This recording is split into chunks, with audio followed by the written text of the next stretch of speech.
نجيب تيسون لسه رضيع امه، ومنجيب اكبر طنجره عنا، ومنجيب معلقه كبيره من السمنه الحيواني، مو مشان شي مشان صحتك، وبس حميت عنا السمنه بننزل عليها كرديش اللحمه.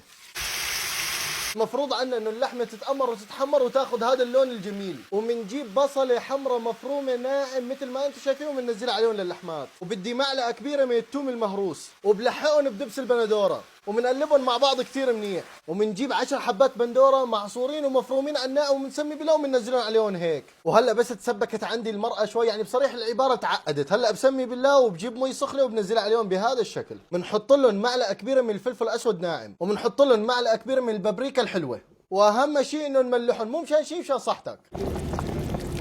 وهلا بنغطي اللحمات لحتى يستووا، بنتركهم على حراره تحت المتوسطه بشوي، بياخذوا من 40 ل 45 دقيقه بيكونوا تمام. هي كول يا غالي، هي مو مشان شيء مشان صحتك. بنجيب زبديه كبيره وبنحط لها كاستين من السميد الناعم، ومن نفس الكاسه بنحتاج كاسه طحين متعدد الاستعمالات، وبنرش عليهم رشه ملح صغيره وبنقلبهم مع بعض كثير منيح. وهلا هون عندي كاسه من المي الفاتره اللي بحراره الغرفه، بحطها عليهم تدريجيا مع العجن لحتى نوصل للعجين الصح، هذا هو هيك، وبنبدا نعجن. وبعد ما مر عليها العجينه 10 دقائق هلا بيم عليها الجيلاتينه هيك، وبحملها على سطح نظيف وببدا نعمها كثير منيح، واذا احتاجت شويه مي بضيف لها. وهيك العجينه صارت جاهزه عندي، طبعا انا ضفت لها شويه مي لحتى وصلت معي لهذا القوام، شايفين على طراوتها يا سلام. هلا بنحطها هيك على جنب، وبنجيب صينيه وبنحط عليها شويه زيت نباتي. اول شيء بنعمله بنبل ايدينا هيك بشويه زيت وبنفركها بهذا الشكل، وبنسمي بالله بنيجي لعند العجينه وبنبلش نقرصها تقريص، وبهيك بنكون قرصنا كل العجينه اللي عندنا. وهلا بنتركها ترتاح بس شغله 5 دقائق عشان تفرد معنا بكل اريحيه. وهلا على سطح نظيف بندهنه كثير منيح بالزيت، وايدي لازم تكون مغرقه بالزيت. هلا بسمي بالله بجيب العجينه اللي عندي هيك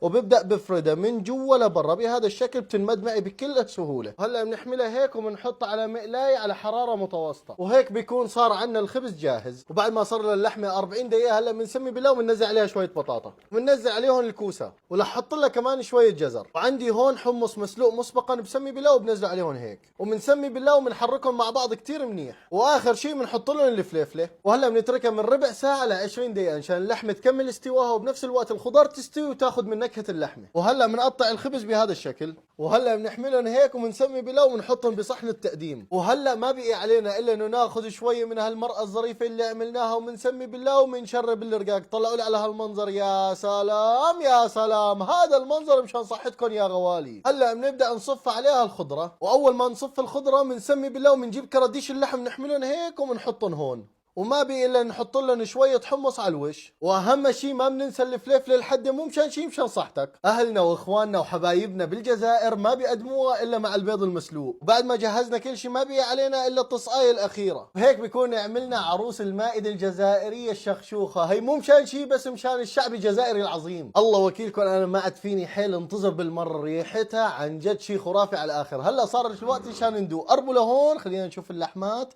شوفوا على اللحمه، يا سلام يا سلام، رايحه حنيفه بناخذ لنا هيك شقفه لحمه مع هالخبز الرقاق، يا سلام. بنسمي بالله وبندوق. بسم الله يا كريم.